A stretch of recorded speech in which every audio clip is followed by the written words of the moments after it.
Hello, Utah MMA fight fans, and welcome to the Clash MMA. I've got a special guest with me tonight. My name is Eric Tillotson, but I have the one and the only debut fighter fighting on the Clash number 9, Mr. Ben Goins from Beast Camp MMA right here in Hiram, Utah. Ben, how you doing? Good. Good. It's good to see you. Good to see you. Very good, man.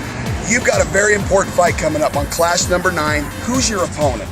I'm fighting Alejandro Ibarra. Alejandro Ibarra, very tough fighter from Colorado. What do you know about him? I know he's got some wrestling, and he's mainly a stand-up guy. That's about it. I've tried researching him a little bit.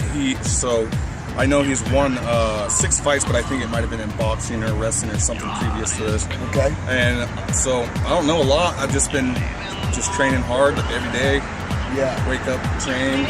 I get a good stretch in the morning, and then I usually go to work, and then after work, we train, and then just work, train. Very good. So it sounds like you're incorporating a lot more than just training at night or training when you have your session. You're thinking about the fight the whole day, aren't you? Oh yes, every day, like all day. Right. Yeah. When I go to bed, when I wake up, it's constantly. I just can't wait for the rush. Like, I've always liked fighting, been into fighting. I just never had the opportunity to do it. Yeah. So you guys actually made it happen when the opportunity presented itself. So I'm excited. Like, win or lose, it's on my bucket list, and I'm gonna do it. I'm gonna perform to my best, and That's awesome. That's awesome. So this is gonna be your first fight as an amateur fighter. Going into this fight, what are some of the things that you've worked on?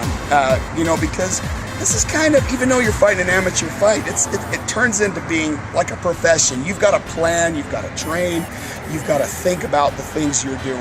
What's been done for this fight? Mainly, it's like my cardio is the main thing that I was worried about. Okay. Like, I feel like my mind's right. I've been in a lot of fights before, but in the ring, I don't know, maybe listening to my coaches and trying not to listen to the crowd. Right. Stuff like that. It's different when it's controlled, isn't it? I get goosebumps thinking about it, but I'm just going to go in there and try to perform and hopefully my instincts and training just mesh together and just make things happen. Very good. That's pretty much it. Very good. I've heard a lot of good things about Beast Camp. Who are some of the coaches? Who are some of the guys that are getting you ready, putting the pressure on you, and pushing you to get ready for this huge event in your life? So the first person that got me involved in this was Skylar Chambers. This kid, we did Shaiki together. I never thought that this kid would step in the ring, and he did really good. Yeah. But behind all that, it's Nick Jensen, mainly, and he's your coach, right? Yeah, he's our coach. And yeah. He does this martial art. It's kind of rare. It's called Shaiki, and we try to incorporate that. But incorporating Shaiki into MMA. Yeah, and we're hoping to make Shaiki known to everybody. We want people to maybe become interested in it. Very good, very good. Sounds exciting. And Everett Wilson too. He's trying to get a fight, but he's my wrestling coach. And then we got Ryan Goldsberry, he's amazing with his jiu-jitsu, his judo, his taekwondo. Right. And so it's going to be mixing it up. We've got everything to be able to keep it interesting. Yeah. Well, I've heard you're very athletic, and I've heard you're very driven.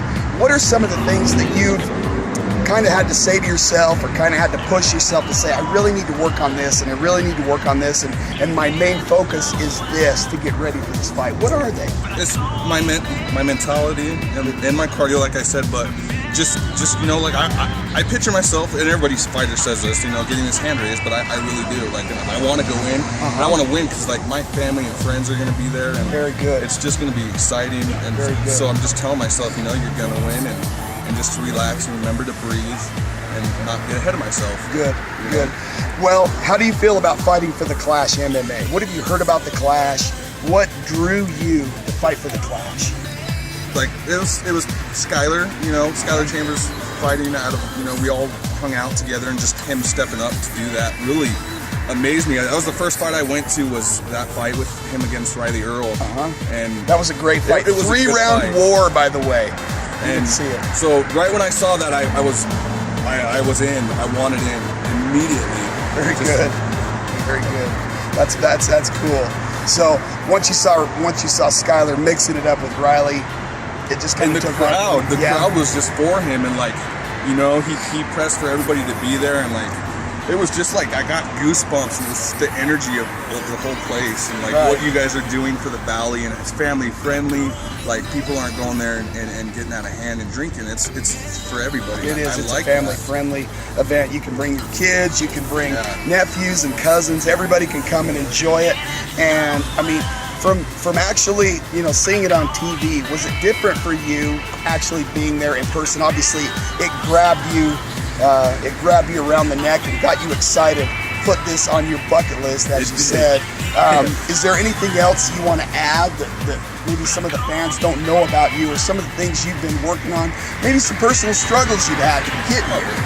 Yeah, I've had a rough life. You know, my childhood wasn't the greatest, but you know, I moved a lot, so I had to fight a lot. Like, and that's the honest to God truth. Like, I lived in South Tucson, and that was really rough. And it's a tough area. Yeah, that's a gang tough area. Stuff going on. So, but when I was younger, my mom got me into keto and stuff, because I was getting into a lot of fights. Keto's awesome. But I've always had a love for it, but never like the opportunity presented itself like it has here. So yeah. That's it. Well, that's awesome, man. That's awesome, man. Welcome to the fraternity, brother. I look forward to you stepping into the cage. You guys rock. Reed. Reed is my cameraman tonight. Look forward to him stepping into that clash cage. It's going to be an awesome fight. We have several wheel kick, one of my favorites. You know, ladies and gentlemen, make it a priority to make it to this event, March 21st. It's going to be at the Eccles Ice Arena, okay? At March 22nd. The weigh-ins will be at Auto Care March 21st. Come on out. We're going to have prizes galore. March 22nd at the Eccles Ice Arena up here in Logan, Utah. I'm standing out in front of Buffalo Wild Wings. We want to give a huge shout out to Buffalo Wild Wings. They've done a lot for us. Thanks to all of our sponsors, the boys at Auto Care, Harley Davidson. We love you guys. Thanks to the promoter Reed Romney for making all of this possible. Just like Dana White in the UFC, without you, Reed Romney, this is not possible. I'm Eric Tillotson reporting for the Clash MMA and Utah MMA Fighter Podcast. We'll see you next time.